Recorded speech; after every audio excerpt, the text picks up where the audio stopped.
shall we go to our tooltips? Yeah, let's do so. Let's do the same thing as last week where we just kind of like hop back and forth, sharing a tooltip each. I'll go first. So at my new job, I've been setting up a lot of build automation and developer tooling for the app we develop. And the thing I've been focusing on this week is bundle size statistics. In the past, I've built and used a bunch of different tools that help me do this to varying degrees of success. In Design System CLI, I even built a command that'll install the currently published package that you're testing and then run it through Webpack and compare that against whatever's up in your PR so you can see diff statistics. That's nice, but it's also super slow. We used it in our design system and we have 70 components. So running yarn to install the published version 70 times, you can imagine that's going to be really, really slow. Then another problem with just running it on pull request is that you don't have those results stored anywhere. And if you want to store them somewhere, you might make a size changelog markdown file. We did that for our design system. That kind of introduces more overhead and more things that your automated release process is doing. So the tool that I found to actually alleviate this is a tool called Relative CI, and it does all of that. All it is a Webpack plugin. You put the Webpack plugin in your config, you expose an environment variable, and it uploads all the stats to Relative CI and shows you a lot of nice visuals to help debug and see what's actually in your bundle. And since it's a separate service, you can easily compare against builds and see where those regressions happen instead of having to like go back through your repository's PRs or this change log for your size. And it's been a lot nicer of an experience. Nice. How does it index the stats? Does it use Git hashes? When it shows you a build, it'll show the PR, the commit that it was run on, and all of that. Okay. And it uses the Webpack stats to do it all. And the creator of it is super responsive. I've been DMing him on Twitter and helping fix a few little issues. Everything, help you like keep track of everything over time. Nice. Yeah, it has a dashboard, all that. It's super cheap right now. The amount of work it saves you is, I'd say, like a good amount, and it's only $15 a month for a team. So like in terms of SaaS, that's almost nothing to pay. Charge more for your software. This is a lesson, everybody. Definitely. Put that enterprise option. Don't list a price. Just say contact us. That's the way to go with your SaaS. How much can you pay? How much do you got? Only you will find out. Oh. Okay, Justin, you're up next. So I'm going to share two things really quick, and they're related. So I don't remember if I found this on GitHub or Twitter or what, but I found this awesome repo. So if you're not familiar with awesome repos, there's a ton of them on GitHub. That's just awesome something, right? This one is JS tooling, not in JS. So it's things like all this really interesting tooling that's like written in Rust or Go or something like that. So ESBuild, a great example of this, right? Super fast transpiler, but it's written in Go. One of the things that I discovered in that was this project called Paperclip. The website's paperclip.dev if you want to check it out. And it's incredibly fascinating. So the premise behind Paperclip is that you are building UI visual only components, but it gives you this like Figma-like art workflow and this sort of like subset of, or this like superset of HTML to sort of define it. So you define like in your sort of HTML document for this component, like an artboard kind of, and you can put your HTML, your CSS and define, oh yeah, I'd have these kind of props and like this kind of stuff. And there's a build process written in Rust that'll go through and take that file, that visual component, and transfer it or convert it into a regular component for React. Right now is their target, but like eventually for Svelte or for Vue or for, whatever framework that you want. So it takes this inversion of control principle where like you just want your visual components to really focus on just being visual. Like this is your display only. Try to get as much state and stuff out of this display mode as you can. It makes that like first class. Gives you a really great development experience that's very fast because it's all native. And then sort of converts to whatever environment you want. This to me has for a long time been sort of like working up to like the holy grail of what I would like to see component development being, right? Because we have frameworks come and go, right? You have a project in React, and then you have to do this like Ruby on Rails thing that's a little weird and a little different, but you have to define your components differently in all these different languages. And it's like, what if you could define your visual components in sort of a singular way and have that compiled to your target? Things like Svelte and Vue.js is doing this to these days, gives you a template that kind of does that, and you kind of have some flexibility. Arguably, even React, you can write your own reconciler, right, and like have it render to something like React Native. We're already seeing these technologies really take off, but this is the first time that I've seen something exactly like this. So we're going to focus on just what it means to build a visual component.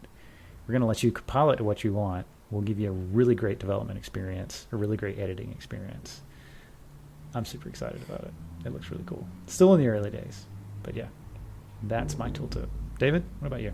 So, like I alluded to earlier, I'm not really that on the ball when it comes to like interesting dev tools and stuff, but I do have a couple of developer setup tips that I would like to share. One is remap caps lock to escape. Caps lock is a useless key unless you like shouting at people a lot. So turn it into something more useful, and I think that the best thing for that is escape. I can't live without it now, especially as a Vim key bindings user. It's saved my little finger a lot of strain over the years. The other one is something that I only learned to do in the last year or so, which is use snippets. This might just be super obvious to everyone else, but snippets save a lot of time. If you're like trying to solve hard code problems and you're in a flow state, you don't want to be typing out boilerplate all the time. Snippets just do all that for you.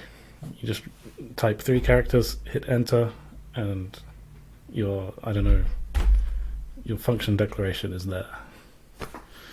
What snippet libraries in particular have you been using? Writing your own?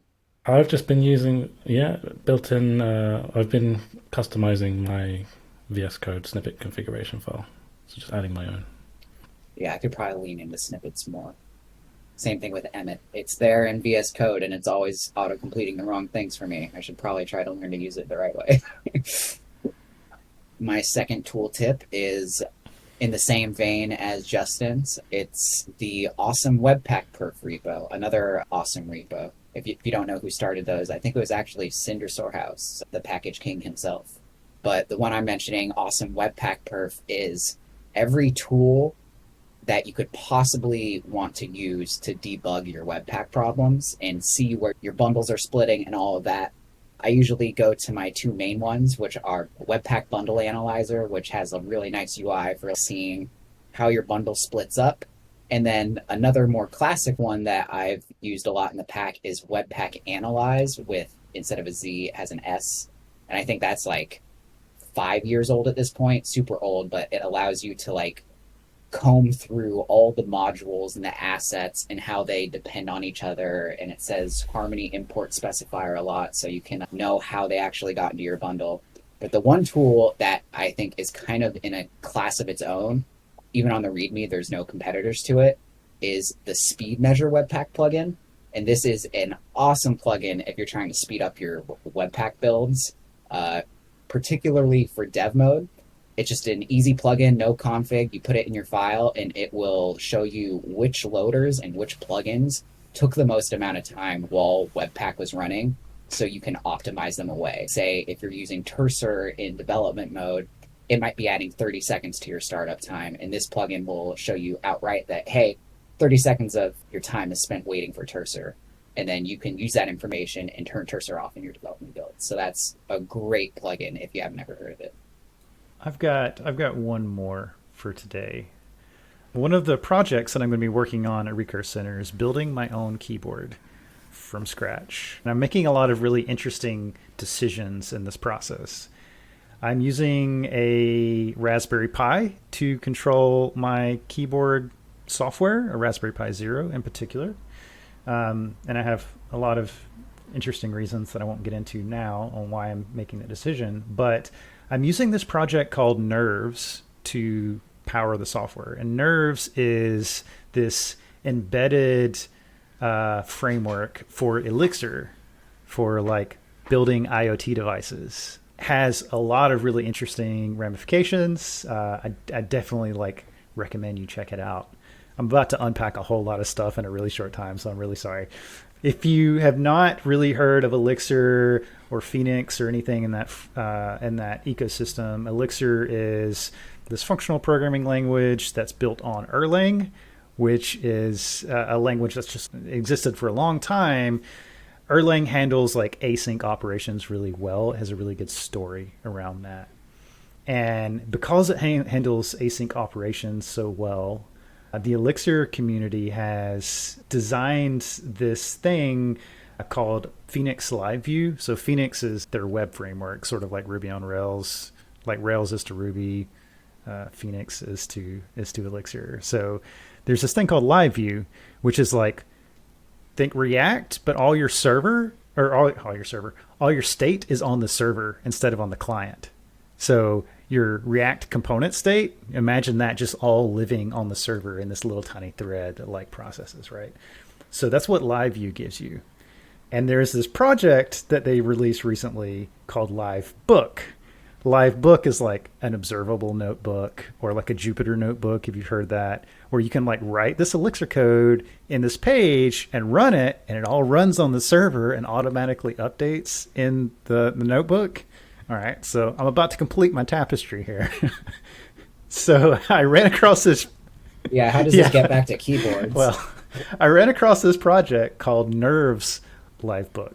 So what this allows you to do is have like a Raspberry Pi or a BeagleBone or something, this piece of hardware that's running this embedded firmware that you can serve this like live notebook to, write some Elixir code that on the fly updates your firmware to do things like turn on an LED or play a sound or like whatever you want, right? To drive your firmware. So it's like, it's sort of like the holy grail of like a hardware development, because normally if you're doing an embedded project, you have to like flash your program onto this thing and like, compile everything. And it's like this really slow process. But now you can hit a button on a web page and it will like give you some results and do things in your hardware.